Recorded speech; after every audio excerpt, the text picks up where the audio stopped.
Sidang kasus dugaan korupsi dana desa yang menjerat Kepala Desa Kinipan bernama Willem Hengki memasuki agenda pembacaan nota keberatan atau eksepsi di Pengadilan Negeri Tipikor Kelas 1A Palangkaraya. Dalam agenda sidang lanjutan ini, tim kuasa hukum Kades Kinipan menyebutkan surat tuntutan jaksa penuntut umum yang ditujukan kepada terdakwa tidak jelas dan tidak cermat. Sidang lanjutan kasus dugaan korupsi dana desa yang diduga dilakukan oleh Kades Kinipan, Willem Hengki mendapat pengawalan dari sejumlah elemen masyarakat yang tergabung dalam Solidaritas Masyarakat Laman Kinipan, Kabupaten Lamandau di Palangkaraya.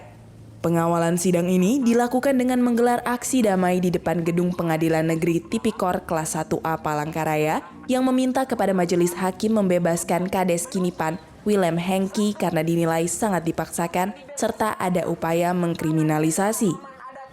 Dalam agenda sidang pembacaan dakwaan sebelumnya, jaksa penuntut umum dari Kejari Lamandau menyampaikan bahwa terdakwa Kades Kinipan Willem Hengki tidak mengelola keuangan dana desa secara transparan, akuntabel, partisipatif, tertib, dan disiplin anggaran.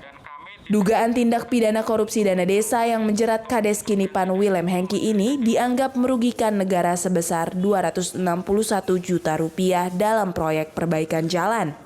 Uang yang bersumber dari dana desa tersebut digunakan oleh terdakwa Willem Hengki untuk membayar hutang pengerjaan jalan tahun 2017 di Desa Kinipan, namun baru dibayarkan pada tahun 2019 saat ia menjabat. Bahkan pembayaran pekerjaan itu tanpa disertai dokumen pendukung. Selama ini, Kades Kinipan Willem Hengki adalah salah satu orang yang merasa memperjuangkan kawasan hutan adat di Desa Kinipan, Kabupaten Lamandau, Kalimantan Tengah, dari masuknya perusahaan perkebunan. Tim kuasa hukum Kades Kinipan Willem Hengki, Parlin Bayu Huta Barat usai sidang pembacaan eksepsi juga mengungkapkan bahwa jaksa penuntut umum dalam surat tuntutannya tidak membeberkan sejumlah fakta peristiwa. Selain itu, pasal yang didakwakan terhadap terdakwa Kades Kinipan Willem Hengki juga dianggap tidak jelas dan tidak cermat. Kita pengajuan eksepsi itu kita keberatan terhadap surat dakwaan penuntut umum. Pertama, poin kita mengenai pasal yang didakwakan yang kita nilai itu tidak jelas dan tidak cermat. Karena apa? Karena pasal yang didakwakan itu hanya menyebut pasal 2 tanpa ayat, apakah ayat 1 atau ayat 2. Nah, ini kita keberatan. Karena apa?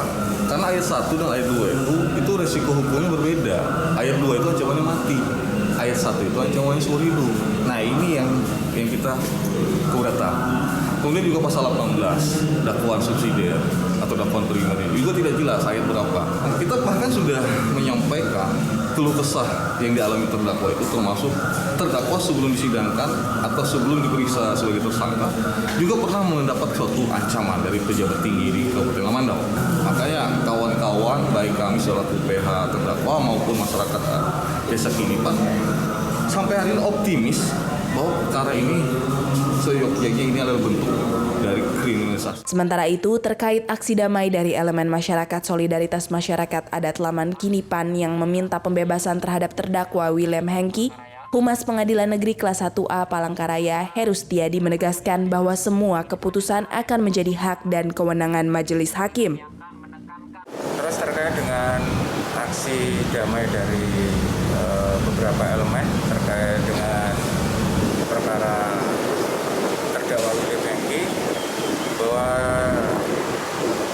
tuntutan mereka terkait dengan pembebasan dari terdakwa Willem Hengki tentu dari pihak pengadilan hanya sebatas menyampaikan bahwa status bebas ataupun nanti akan dinyatakan bersalah itu masih menunggu proses persidangan melalui pembuktian yang ada di dalam persidangan nanti.